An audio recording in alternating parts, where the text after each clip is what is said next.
Chief Mark Andrews, Peel Paramedics Commander of Operations Corey Toketch, Mississauga Fire Chief Darren Reetsey, and Toronto Pearson's Fire Chief Todd Aiken, and Khalil Laramet from our COO of Toronto Pearson. With that, I'd like to welcome Toronto Pearson CEO Deborah Flint, who will take a couple of questions after her remarks. Following that, our first responders are available to also answer some questions. Thank you. Thank you, Karen, and good morning to all. We are providing a third update this morning on yesterday's events as the accident transitions to the investigation phase, and I will share more on that investigation phase and what to expect shortly. First, however, it's really important to recognize how grateful we are that there was no loss of life or life-threatening injuries in yesterday's accident. You know, every time you board a flight, you are greeted by flight attendants and by flight crew often.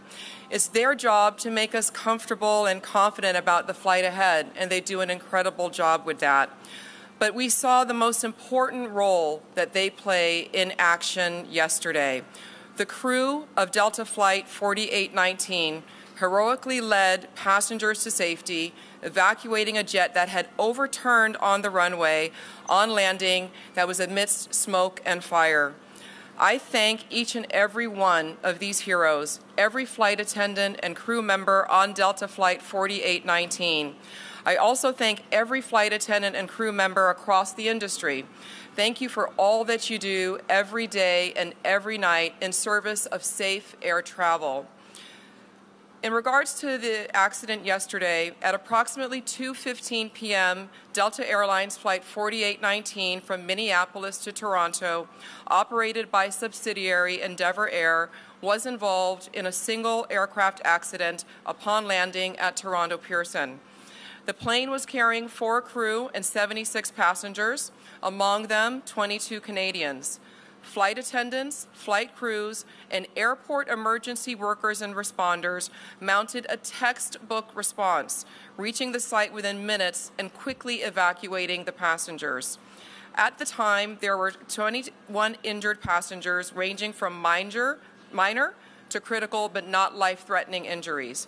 A total of 19 passengers went to the local hospitals, with 2 more going to hospitals in the time period after.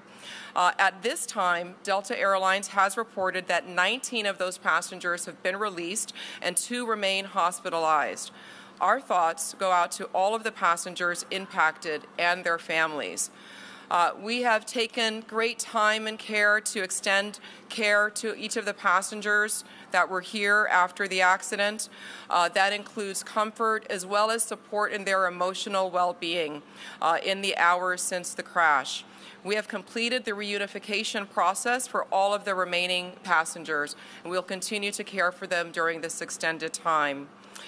I will now give you more information about the operations at Pearson yesterday and what to expect in the days ahead. From last Thursday to Sunday, Toronto Pearson saw extreme conditions, 2 separate snowstorms. On Thursday and Sunday, we got more than 20 inches, 50 centimeters of accumulated snow. That is actually not typical. In fact, it is more snow within that time window than we received in all of last winter. There were many delays and cancellations across this part of Canada and the U.S. Northeast during this time, creating numerous flight delays and backlogs. At Toronto Pearson, 221 of 974 scheduled flights were canceled on Thursday. 75 of 1,012 scheduled flights were canceled on Friday. 128 of 937 scheduled flights were canceled on Saturday, and 371 of 987 scheduled flights were canceled on Sunday. Monday was a clear day, though, and it was an operational recovery day for Toronto Pearson, with 1,006 scheduled flights. The results yesterday, in due part to the accident, were 462 scheduled flights canceled and 544 flights operated.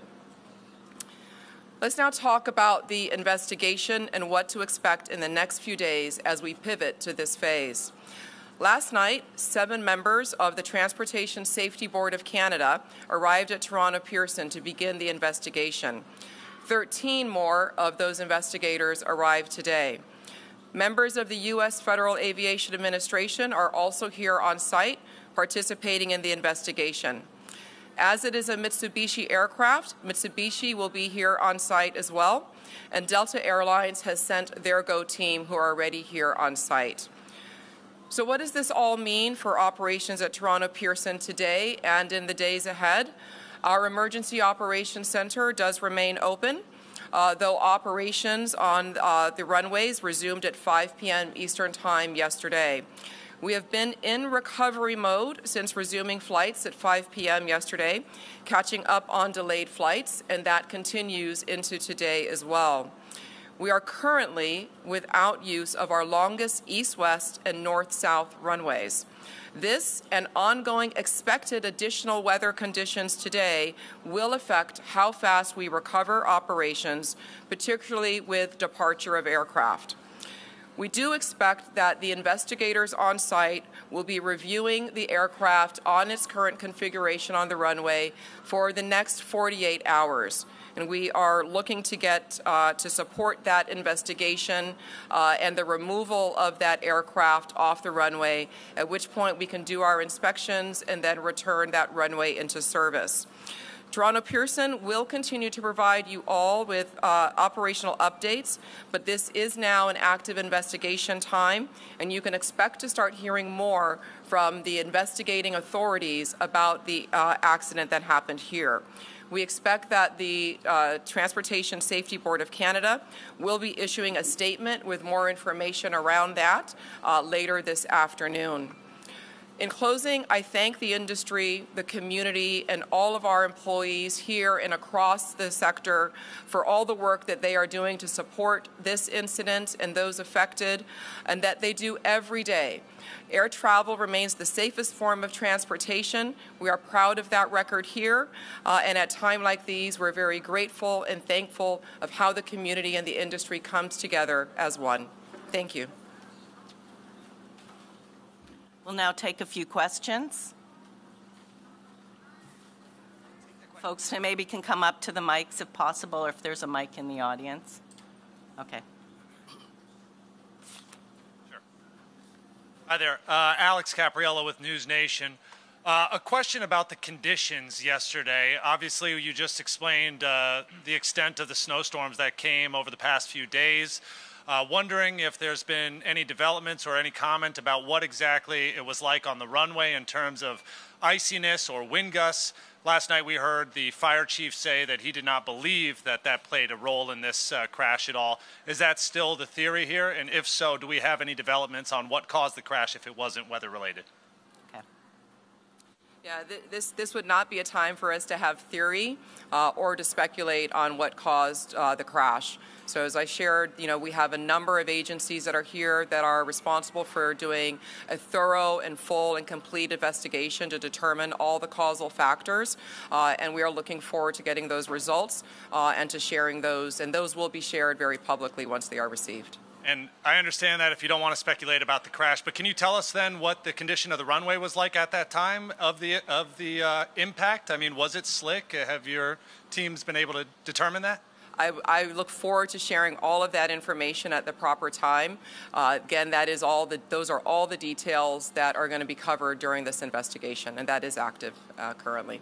Hi there, Vio Saisai from the New York Times. I have one question and a follow-up. Does air traffic control handle CRJs differently than other aircraft in crosswinds? The air traffic control is responsible, NAV Canada, for all of the aircraft activity here at Toronto Pearson and in the surrounding areas.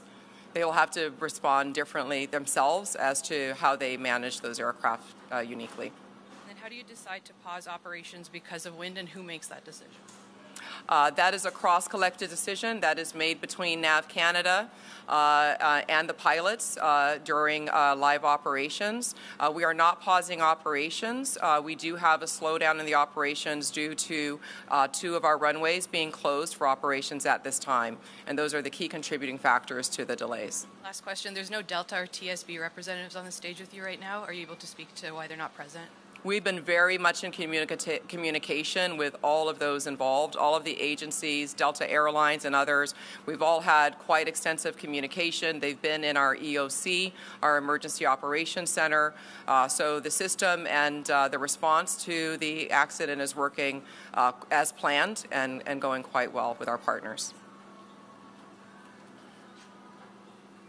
John Worrell with the Associated Press. 2 questions. One is the 2 people who remain in the hospital. Any timeline on how long they may remain? I do not have that information. Do you know what condition they're in? What we do know is that, again, 19 of those that were hospitalized are no longer hospitalized. The 2 that remain, none face life-threatening injuries from what we've been briefed and what Delta Airlines has released as well. And just finally, Deborah, given what we saw from all the videos that are on social media, and I'm sure what you've seen internally, how is it more remarkable that everyone was able to, survive this incident? There are so many factors that lead us to have gratitude today. Again, I cannot commend enough the crew, the flight attendants, pilots, and our emergency responders for their quick and effective response. It's really incredible, and when you see that aircraft, it just makes you really thankful for all the safety checks that go into running this one of the world's safest air transportation systems. Okay, we'll take questions now from the first responders, please. Good morning, Momin Qureshi from 680 News Radio. My question really is, last check, the wreckage was still out there on the runway. I just wanted to know if we know how long that will be out there and what kind of impact that's having on service here at the airport. Yeah, so as I shared, yes, that the remains of the aircraft will remain on the runway while the investigators are performing their reviews. We expect that could be about 48 hours. And so until that time, 2 of our runways will remain closed, and that is affecting the volume of traffic that we're having. So passengers should be looking and working with their airlines, checking our website for information on delays and potential cancellations as well for the next several days. Just as a follow-up to that, then, I've been upstairs, as many of us have, talking to passengers, and many of them, most of them, all of them really are understanding of the ripple effect, but are extremely frustrated by the lack of information or conflicting information. So just what do you say to your passengers right now who are trying to get themselves on flights to their destinations but are left feeling frustrated by conflicting information or a lack of information? We are here very much at the airport to support and provide passenger care for people that might find themselves here at their airport and have their flights disrupted. So we'll continue to provide that customer care for them. But in the interim, please do check with your airlines, check your website, and check your apps for your most updated flight information. Thank you. We'll move now to questions to the responders. Thank you. Yeah, sure. It's Shauna with City News. Can you talk a little bit about the response, how long it took fire trucks to get to the plane, and can you talk a little bit about the flame that we saw in the video and the smoke, and was it easy to put out? And just really take us through the response. All right, Todd. Yeah, thank you for the question. The actual time, it was a very quick response from Toronto Pearson Fire Emergency Services. Upon arrival, the crew did witness spot fires. They were able to quickly knock down the spot fires using the aircraft rescue firefighting apparatus. Once the fires were knocked down, the crews did make entry and perform primary search and rescue. The passengers were all evacuated, and then they were taken to a secondary location at Station 2 for triage with our mutual aid partners. Okay. Just a quick follow-up. Can you describe what it was like? Because we've seen videos of the passengers hanging upside down in their seatbelts. Can you maybe just describe what it was like to get these people, hanging, cut down, and out of the plane? I believe that most of the passengers self-evacuated at that time. And upon arrival, they were being escorted to a second location.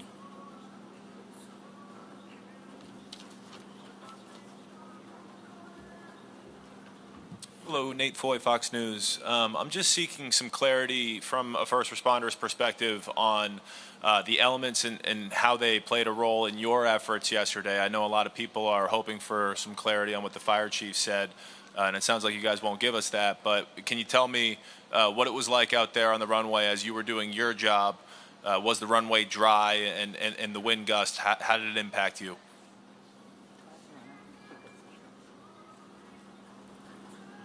And like we mentioned, it's very early to make any conclusions.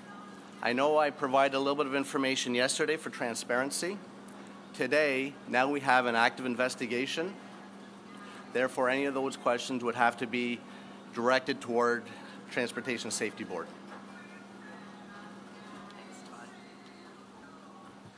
Hi there, Karen Lieberman with Global News. Besides the chief, I just wondered if any of the other first responders can speak to their own experiences and what you found and how you cared for some of these passengers. Sure. Thank you for the question. Mark Andrews, Deputy Chief of Peel Regional Police. I'd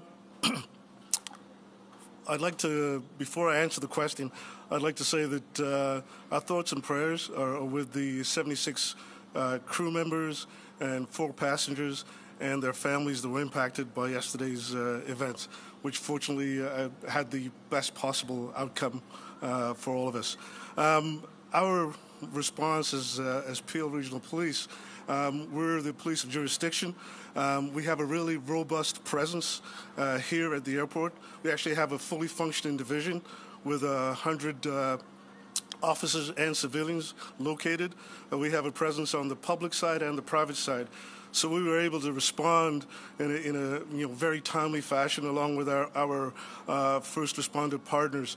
The conditions were difficult, but I will say this, that we regularly practice with our partners in fire and EMS and the GTAA and Transport Safety Canada. So we were prepared for this event, as extreme as it was. And our men and women, not only in policing, but across all the first responder services, did a tremendous job. And in my mind, no doubt saved lives. So I'd like to acknowledge that. There was some impact, on the police of jurisdiction being ourselves, not only here at the airport, because as you can imagine, we don't have surge capacity to deal with something like this the way they do in the private industry. We had, at one point we had 50 police officers responding to the circumstances here at the airport and the surrounding environment. What I'd like to do is thank our partners at the OPP, Commissioner Tom Creek and Chief Myron Demke, because they supported us through the aftermath of the incident by sending officers to support both of our public divisions, 11 and 12 Division in Mississauga. All in all, it was a great response by first responders supporting GTAA and our TSB partners, but it's something that we've practiced and we're well prepared for should this happen again going forward. Mississauga Fire and Communications Services received the 911 call. It's called a crash alarm, so we get it directly from Pearson into our communications center. So we had a very quick response. We had 6 apparatus from Mississauga Fire respond. It was a combination of aerials, engines, and squads. In addition, we sent our command vehicle and also a tanker. We also had an acting platoon chief, a district chief, and myself that attended the scene. I took a position within their emergency operations center. Just to reiterate what Deputy just said, annually our firefighters participate in joint training with Pearson Fire at a location called Festi. It's a training facility. Our primary response is to assist with water supply, search and rescue, rehab, and medical support. The Mississauga Fire and Emergency Services and Mississauga Office of Emergency Management participates in 2 annual emergency exercises that are held at Toronto Pearson International Airport each year, including a high-level tabletop command exercise and a full-scale boots-on-the-ground emergency exercise. In addition to the exercises conducted each year at Toronto Pearson International Airport, the City of Mississauga conducts its own functional emergency exercise, and we did that in 2021, examining an aircraft accident occurring within the City of Mississauga. This exercise included partners from various organizations, including those represented in the exercises held here regularly at Pearson. The Mississauga Fire and Emergency Services and OEM provides emergency management training to regional partners from various organizations who may be involved in the response to an aircraft accident, amongst other emergencies. The Mississauga Office of Emergency Management can also serve as a conduit between the city and the Provincial Emergency Operations Centre if provincial-wide coordination for the response and recovery of community impacts during an emergency is required.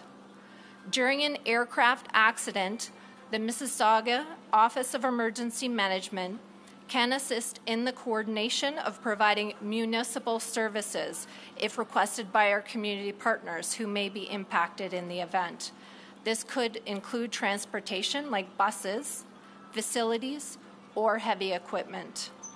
The City of Mississauga has developed its own aircraft accident emergency plan, which conforms with and operates in conjunction to the airport emergency plan developed by the Greater Toronto Airport Authority. Thanks. That was a fulsome response. I just also wondered if anyone can speak to the nature of some of the injuries. Do you want to speak to some of the nature?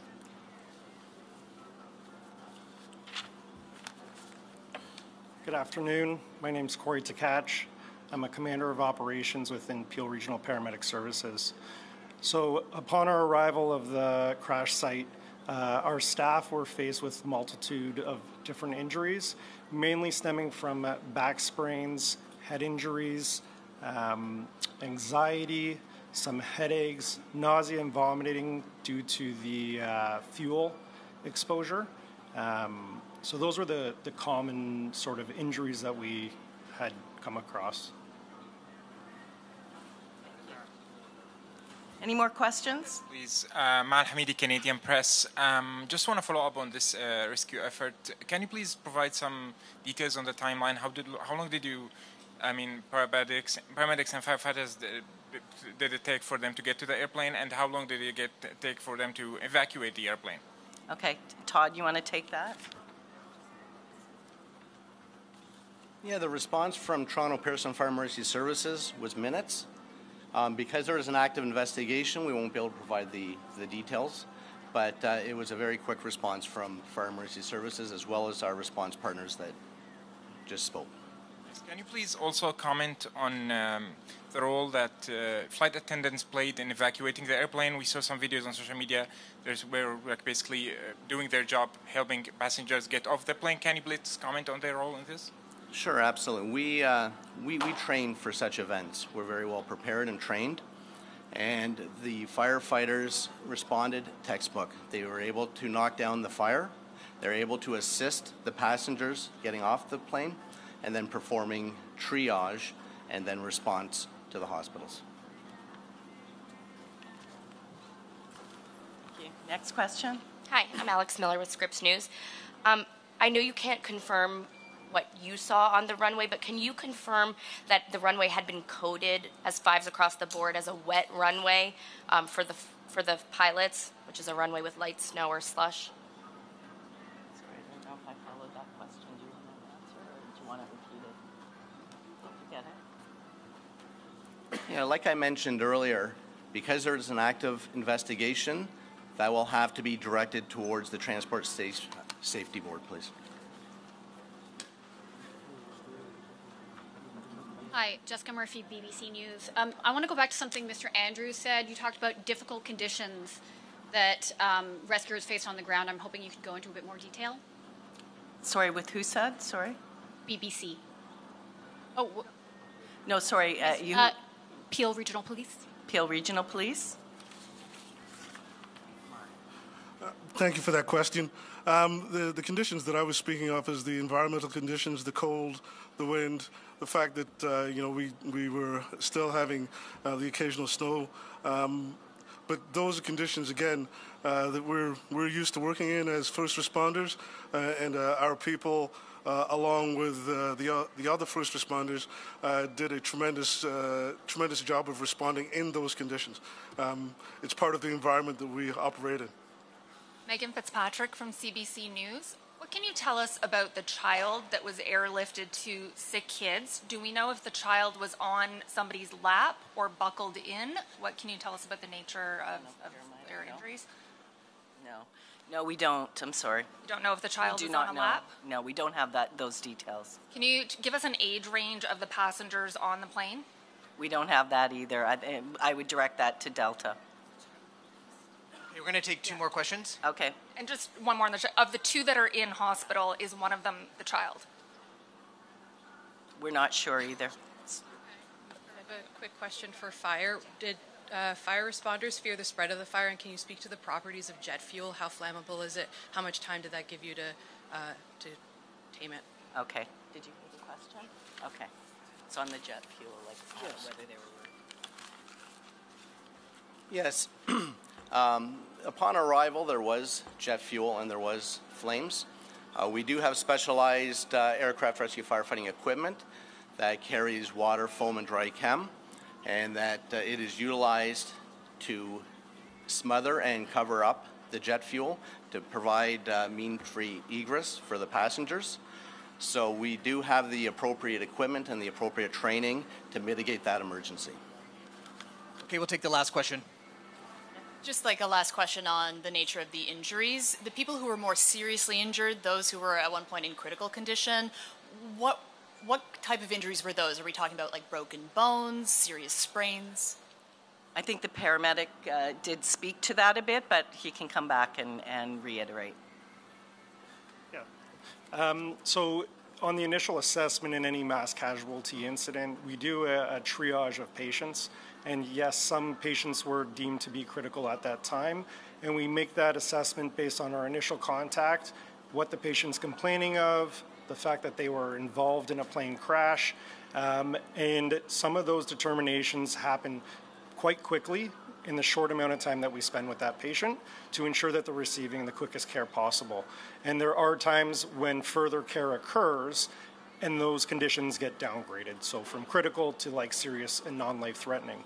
There are times in scenarios like this where somebody may be complaining of like abdominal pain or a head injury, and we may err on the side of caution to deem them critical because we can't see inside their skull, we can't see inside their abdomen, but based on some of their vital signs and other determining factors, that's when sort of the decision to make them a critical patient would have occurred. So in terms of like the acuity of injuries, perhaps the most acute would be that like the back sprain or the head injury possible. Yeah, a head injury from an acuity state is obviously very dangerous. The issue is we obviously can't see inside the head at that time, right? So. Well, thank you all for coming today. We really appreciate it. I really thank all the responders as well for their time to come today and explain the situation on the ground. We will continue to give more updates on operations, Toronto Pearson, but from this going forward now, it is an active investigation, and we can expect hopefully to hear some news from the investigators. Thank you.